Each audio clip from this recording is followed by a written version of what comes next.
صحيفة ليكيب الفرنسية تختار ثلاثي منتخب المغرب في التشكيل المثالي لكأس العالم 2022.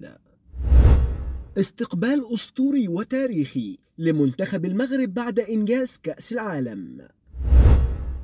تواجد ثلاثة من لاعبي منتخب المغرب في التشكيل المثالي لبطولة كأس العالم قطر 2022 من صحيفة ليكيب الفرنسية.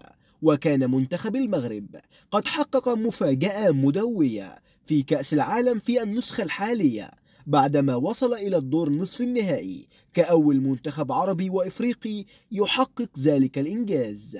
وخسر منتخب المغرب أمام فرنسا في نصف النهائي بثنائية نظيفة. ورغم ذلك نال لاعبو منتخب المغرب إشادة الجميع، مع العلم بأن صحيفة ليكيب الفرنسية وضعت ثلاثة من لاعبي أسود الأطلس في التشكيل المثالي لكأس العالم.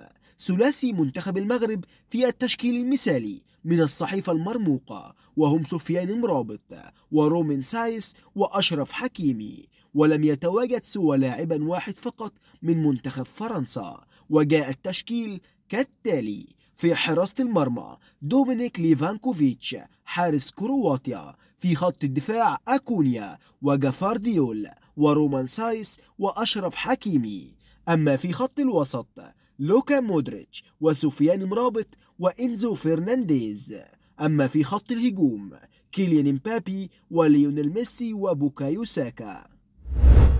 أعظم من استقبال المنتخب الأرجنتيني، حط المنتخب المغربي عصر اليوم الرحال بالعاصمة الرباط بعد الإنجاز التاريخي الذي حققه في كأس العالم في قطر. وجرى استقبال الطائرة في مطار الرباط، حيث كانت محاطة بسيارات إطفاء ترش عليها الماء من خلال الخراطيم. وقامت حافلة المنتخب المغربي المكشوفة بجولة كبيرة وسط حضور جماهيري غفير. وبدأت الحافلة جولتها من مدينة سلا قبل أن تصل العاصمة الرباط، فيما كان المغاربة يهتفون بشكل هستيري سير سير، وهي العبارة الشهيرة التي يحبها المدرب وليد الركراكي. وفي أعقاب الجولة وصل أسود الأطلس إلى القصر الملكي في العاصمة الرباط، حيث سيحظون باستقبال تاريخي من العاهل المغربي الملك محمد السادس.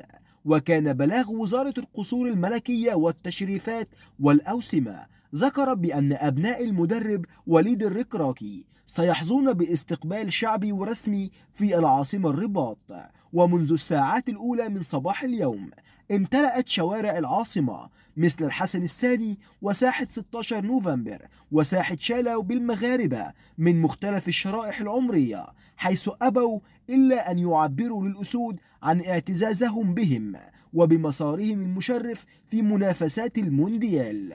وكان أسود الأطلس حققوا إنجازا تاريخيا بعد أن أصبحوا أول منتخب عربي وإفريقي يبلغ نصف النهائي. وقدم المنتخب المغربي أداء دفاعيا قويا طوال البطولة، واحتل منتخب المغرب المركز الرابع بعدما انهزم في مباراة تحديد المركز الثالث أمام كرواتيا بهدفين مقابل هدف.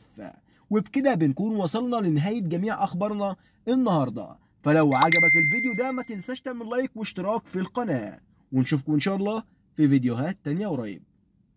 سلام.